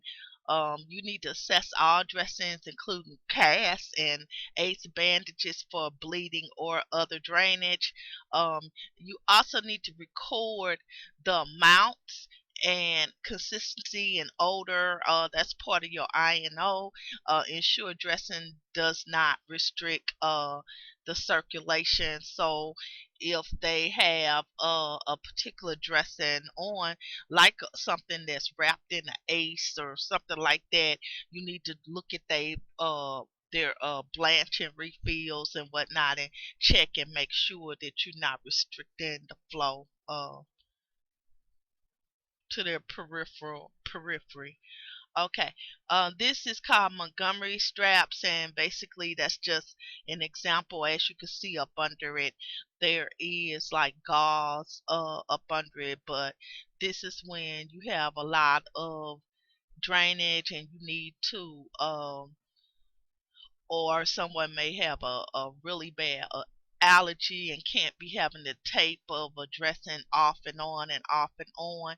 A lot of times they'll put the Montgomery straps on and it'll hold the wound in place up under it, and so you just untie this area, untie it loose, take the dressing cleaned, and then tie it back into place.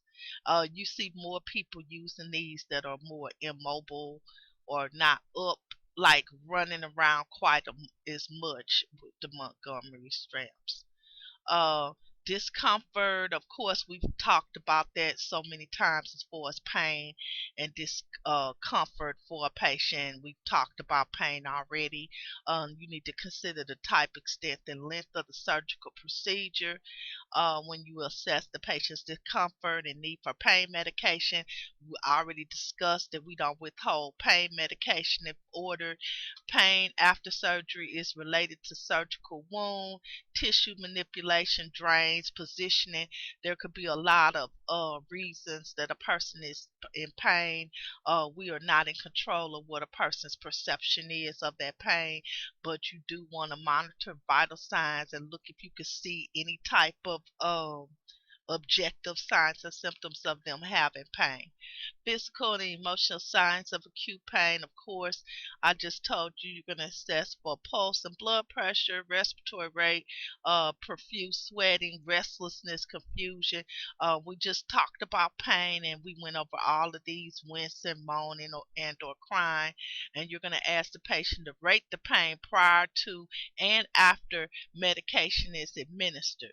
And you're also going to plan the activities around timing of analgesia to improve mobility.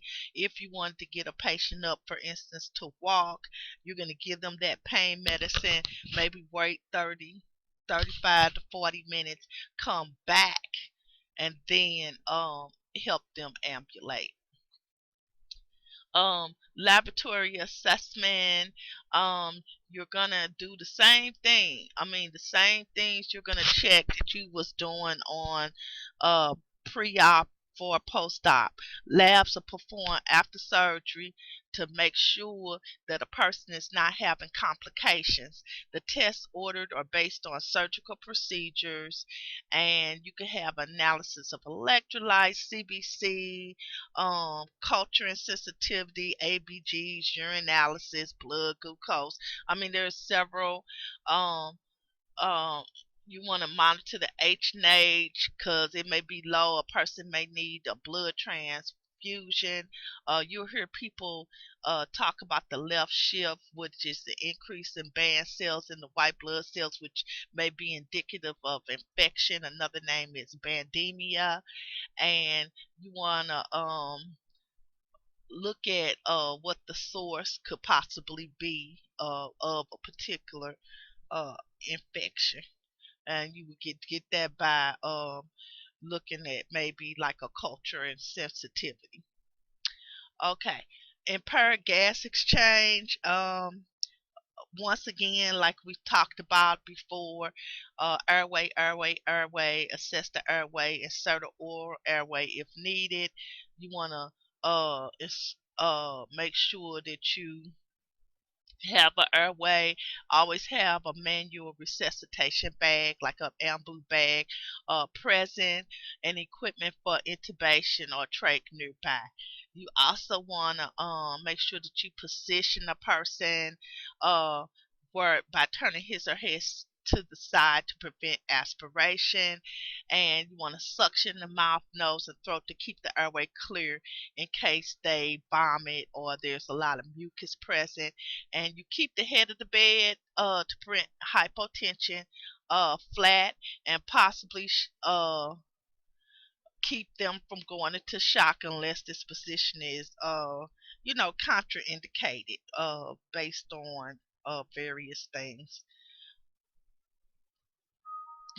Impaired gas exchange, encouraging breathing exercises after the patient regains the gag and cough reflexes and meets criteria for extubation. Remove the airway or ET tube. Help the patient cough and deep breathe to expand the lungs. Promote gas exchange and eliminate inhalation. Anesthetic agents. Encourage the use of the incentive spirometer and take good deep breaths. A patient who is unable to move, mucus or sputum requires oral or nasal suctioning. You need to perform mouth care after removing the secretions. So you want to also encourage at all possible mobilization and them ambulating, because you want to do that to promote lung expansion, and it reduces the risk for pulmonary complications, especially when people have like abdominal, pelvic, or like they have some type of orthopedic surgery. If this is not possible, assist him or her to turn at least every 2 hours side to side, and ensure that the breathing exercises and leg exercises are being performed. So basically, these are various types of positions for the clients. You're going to have, of course, impaired skin integrity um, as a diagnosis if they had surgery, and of course you're going to have nursing assessments of the surgical area. You always got to make sure that you reinforce the dressings. You're going to have drains, provide an exit route for air, blood, and bile, as well as help prevent deep infections and abscess. That's the purpose of people having a drain. The Penrose drain is usually placed into the external aspect of the incision and drains directly into a dressing and skin around the incision.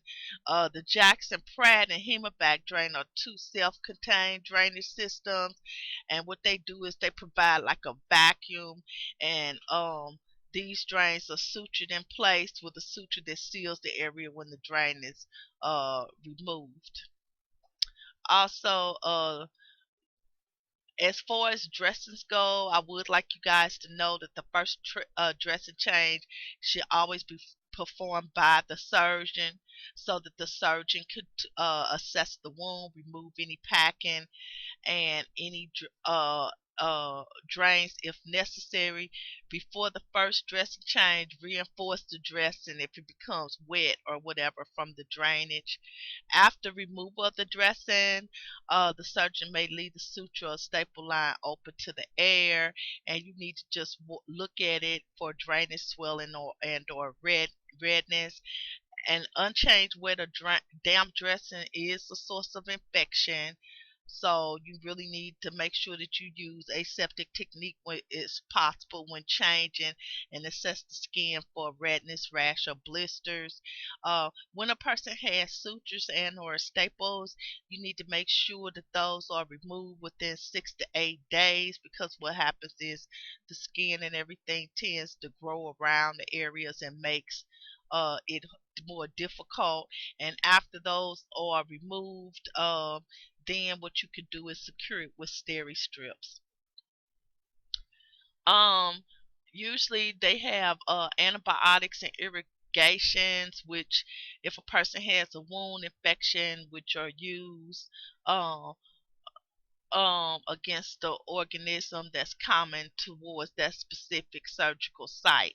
Also, another form of is from debridement. Sometimes physicians or surgeons goes in, and what they do is they debride the eschar off a wound, and what that does is that dead black eschar is really impeding the blood flow and healing and tissue, so they remove all that so that you can have nice pink, good granulating tissue. Surgical management is required for wound openings, poorly healing wounds, infected wounds, all those type of things. Um, if you have a incidence where there may be possible a dehiscence or evisceration, if there's a dehiscence, what you need to do is apply sterile, non-adherent or saline dressing to the wound and notify the surgeon. Cover it. And if it's an evisceration, you have to kind of do what you can do as quickly as possible, and that's like a surgical emergency, and the surgeon is notified. So basically, that's just a picture of someone taking out looks like staples. Acute pain, we already talked about, related to the surgical incision, etc., etc. We've already talked about pain and opioids and PCA pumps, and knowing about different cats, such as position and massage and relaxation. So, in order, you need to assess for hypotension, respiratory depression, nausea, vomiting, and constipation as this relates to you using opioids and PCAs. The highest incidence of hypoxemia, once again, we can't get away from airway, breathing, is the second postoperative day. Older adults receive low dose oxygen treatment for the first 24 to 48 hours, and that's to reduce confusion from anesthesia and sedation. So you need to maintain the airway patency and breathing pattern, prevention of hypothermia, um, because if they're cold, it causes shivering, which increases oxygen demand and can induce hypoxemia. So you don't want that to occur. That's why sometimes you'll see them, they'll have them warm blankets on hand. Maintenance of oxygen therapy as prescribed. As far as community based care and home management, you need to assess home environment for safety, cleanliness. This is basically once the person is ready to go home, you need to collaborate with the social worker and see if they need someone to assist them, because that depends on what type of surgery and how mobile and what type of things they need. As far as healthcare resources, they may need meals on wheels for meal preparation, and or they might need homemaker services or somebody to help with um, food and shopping. As far as health teaching and prevention of infection, that's the number one thing to emphasize to people is prevention of infection, care and assessment of the surgical wound. Of course, you want to prevent any type of no nosocomial infections while they're here in the facility, but management of drains and or catheters, stress, importance of hand washing to prevent infection. You have nutrition therapy. You want them to have a high protein, high calorie diet. Teach proper dosage and frequency as far as them having pain. Uh, you want them to do a progressive increase in activity. You don't want them to jump in all at once and try to act like they were before, because a lot of times the fact that they're on the opiates, it can often mask the level of what type of activity they can do. Okay, we're gonna do about 3 review questions, and then I'm gonna skip over 106 slide, and I wanna do the review questions, and then you can look at overall little summary, which is about 10 or 15 minutes long, of the post-operative care, and that will be the end of the lecture. Review questions. A patient has had bowel surgery. The nurse is assessing the patient's abdomen and knows that the best indicator of intestinal activity is A. Passage of flatus or stool. B. Abdominal cramping with distension. C. Detection of bowel sounds upon auscultation. And D. Patient's report of peristalsis. So look at those answers, and the answer is A. Passage of flatus and or stool. I think I mentioned that during lecture. 2. When a patient is admitted to the PACU, the nurse first assesses the patient's what? A. Level of consciousness, airway and gas exchange, surgical tube drainage, dressing and incision site. I told you guys, and I'm going to keep saying it over and over again. B. Airway and gas exchange. Um, 3. In the PACU, some patients may be awake and able to speak. Talking is a good indicator of adequate gas exchange. We're gonna go with B, because you may be able to talk or whatever, but that does not mean necessarily that there's adequate gas exchange.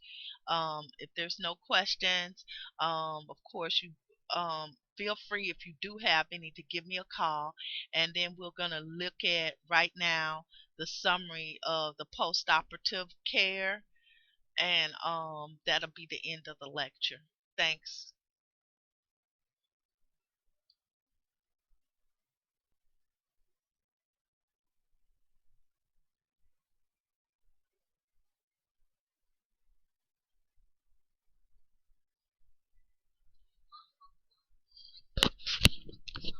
Hi, welcome back. This is Tracy. We're going to finish up with postoperative care, chapter 18 in your IGGY book. We're going to start talking about when postoperative care starts and how we're going to take care of our patients throughout this period. So postoperative care begins when surgery has been completed, and our patient is then transferred into the post-anesthesia care unit, or PACU. Same-day surgery units, when you're working in same-day surgery, they typically will go to the PACU for a brief period of time and then back to the same-day surgery area. And then patients will be discharged from same-day surgery, or if they require hospitalization post-operatively, then they'll go back to the regular med-surg floor and then be discharged from those areas as well. Typically, with the taking care of the patients during this time, they're going to be monitored very, very closely. You can see in this picture there's a lot of stuff going on, lots of IV drips, things like that. Typically, vital signs are going to be every 5 minutes. We're going to be looking at level of conscious changes, going to be monitoring pulse oximetry, going to be checking those incision dressings. We're going to be looking at those very closely, monitoring things very closely, because this is the time that our patients are going to be very fragile and require close monitoring, things like that.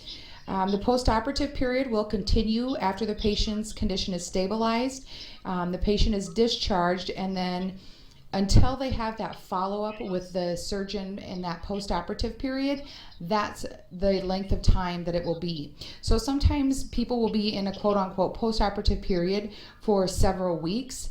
Maybe they don't see the surgeon for a week, maybe 2 weeks. So you can consider that time from discharge from the operating room all the way through till they're discharged So let's take a look at this really great mind map. And when you're looking at this, you will see respiratory status is the number one concern. Oftentimes when patients are extubated, laryngeal spasms can occur during that time. And really the only way to take care of our patients when they have these laryngeal spasms is to initially call for help and get them oxygen, and the nurse anesthetist or anesthesiologist will probably have to come and give them a little bit of Valium, something to cause those muscles to relax so that we don't end up losing that airway.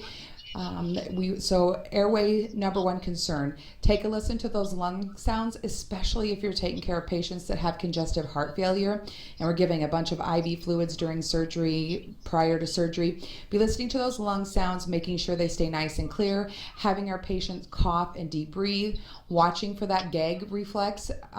Sometimes patients will have oral airways in, but be looking for all of these different things.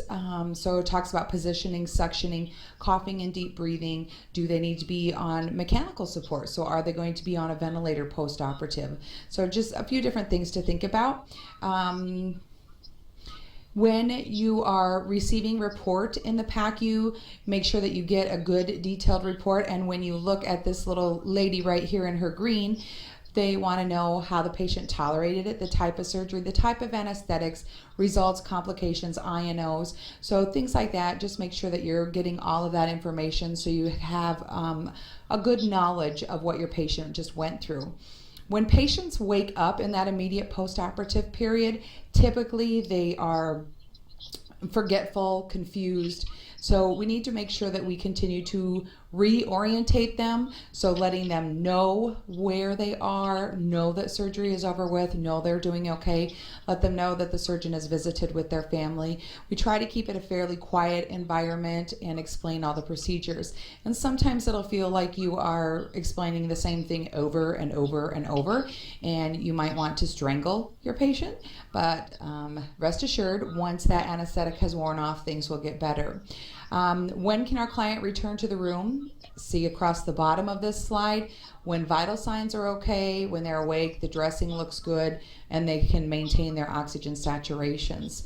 And then make sure, like I said, be checking that incision area for drainage, watching what that looks like.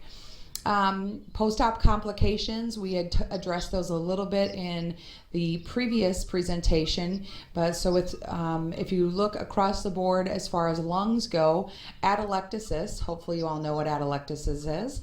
If you don't, take a moment to look it up. But with atelectasis, we'll see dyspnea, tachypnea, decreased breath sounds, asymmetrical chest movement. So this is the importance, prevention of atelectasis, prevention of pneumonia.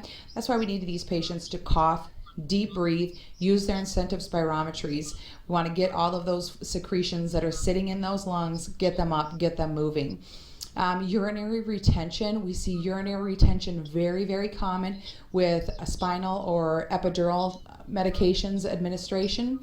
If our patient is not able to void 8 to 10 hours post-operatively, palpate over the bladder, probably going to do a bladder scan, and then take that evaluation assessment from there and then notify your physician. People that have the spinal anesthetics will oftentimes have a Foley catheter. We leave that Foley catheter in for about 24 hours so that they don't have trouble with this urinary retention. With circulatory pulmonary embolism, shock going to be common. When we're looking at our incision sites, make sure that we don't have any infection. The diabetic patient is going to be at increased risk for infection due to blood glucose levels. We're going to talk about dehiscence and evisceration, gastric dilatation, so are they having continued nausea, vomiting, abdominal distension. And then the paralytic ileus is post-operatively if our patient is unable to pass flatus, have any bowel movements, decreased bowel sounds, those kinds of things be looking for. During the PACU recovery time, our patients will begin their stabilization. It's typically very close to the surgical suite in case something would go wrong and our patient would need to go back into surgery. Adults are typically separated from children. We typically use privacy curtains between patients because there's not just individualized rooms in the PACU, because we want people to be able to move freely especially during medical emergencies. So we're going to make sure that these patients have access to oxygen, suction equipment, cardiac monitors, pulse oximetries, maybe capnography, airway equipment, and then all emergency drugs that would be necessary for resuscitation. Recently, as you can see on this slide, the Joint Commission's NPSG, which is National Patient Safety Goals, require that anesthesia care providers and the circulating nurses give the PACU nurse verbal handoff reports. In a way that this is important is that we want to have this open line of communication and be able to talk about the patient's condition and what kind of needs they're going to have. So it is a two-way verbal interaction between the health professionals. When the PACU nurse is receiving a report, we don't want to have any interruptions. There's usually a standardized way of presenting the information so that every patient is given really pretty much the exact same handoff, or at least the exact same information is included in that handoff. They give time for the receiving nurse to think about the report, to ask any questions, and take time to just get a good understanding of what the patient is going through. Your PACU nurses will have extensive knowledge in advanced cardiac life support. They have very good skilled assessments. They're able to make very quick decisions in emergency scenarios. So if you look at page 285 in your IGGI, on the top of that page, chart 18.1, you'll see best practices for patient safety and quality care. And it does list out a post-operative handoff report. So what I'd like you to do is take a look at that and be cognizant of it. So when we talk about that in class, you'll be able to come up with answers for me. PACU functions for the nurse, where she is going to be primary responsibility of assessing our patients. So watching respiratory rates, level of conscious, TPRs, pulse oxes, blood pressures. We want to make sure that she is examining that surgical area. If there's any drainage on that dressing, it's going to be important that that area is outlined, timed, and dated, so everyone is aware of how much drainage is presenting and those types of things. So it's going to be very important to watch those dressings very closely in that PACU. And then she determines when that patient will be ready to be discharged from the PACU using the Alderette score. Post-operative care goals. So these are goals to be able to leave the PACU, but they're also goals for our patients to be discharged from. So we want to make sure, first and foremost, that they have excellent respiratory function, that they're using that incentive spirometry, that we have adequate hydration, especially if someone has very thick, tenacious secretions from lungs. For bowel sounds, we typically keep them NPO or ice chips, clear liquid diet until GI function returns. Will they have an NG tube? It's kind of depending on what type of surgery they have.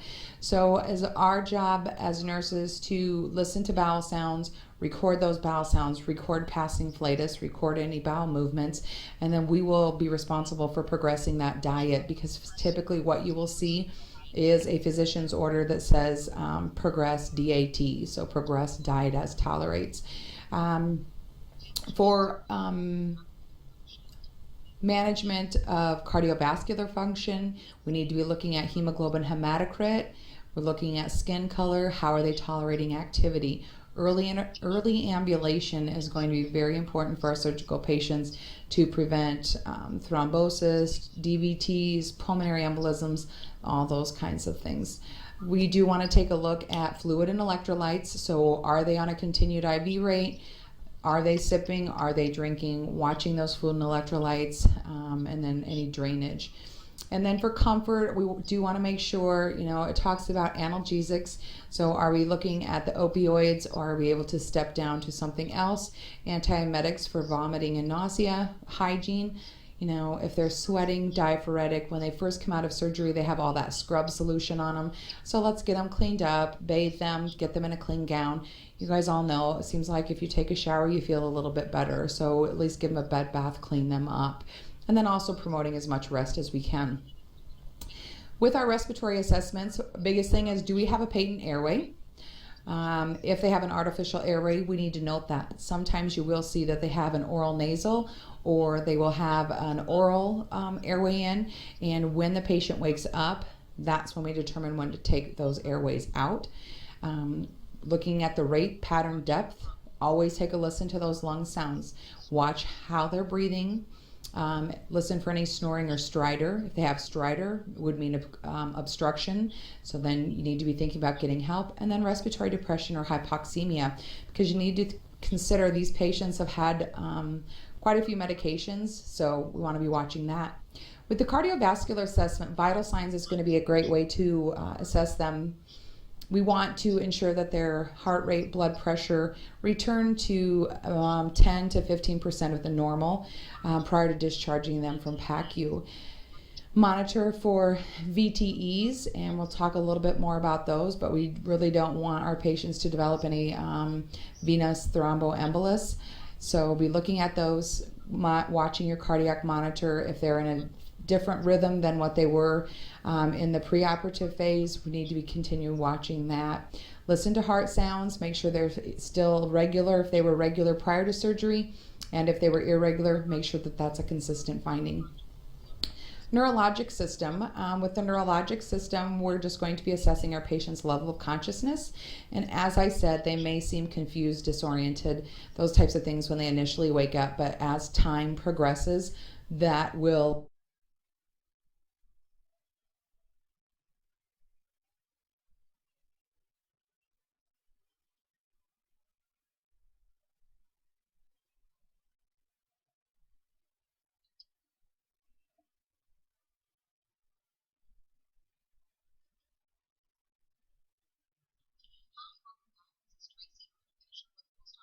Hi, welcome back. This is Tracy. We're going to finish up with post-op. Make sure that it's comparable with the findings post-operatively. Watch their motor function, sensory function. Are they able to feel? Are they able to breathe independently? And then test for return of sympathetic nervous system tone by gradually elevating the head of the bed, and then watching how that patient reacts. Are they having any orthostatic hypotension changes, or are they able to tolerate that? With our epidural or spinal, we do want to be assessing those dermatomes and the dermatome level.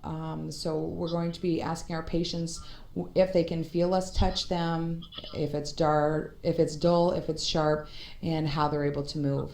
The last thing I want to talk about, you need to be aware of this, is the Alderate scoring. So this is how our patients are decided upon being discharged from the PACU. So they have to have a minimum score of about 6 prior to leaving the PACU. So it takes a look at how can they move, how are they breathing, are they fully awake, and then watching their pulse ox and blood pressures. So I will stop here and we will finish up with one more brief segment on post-operative care.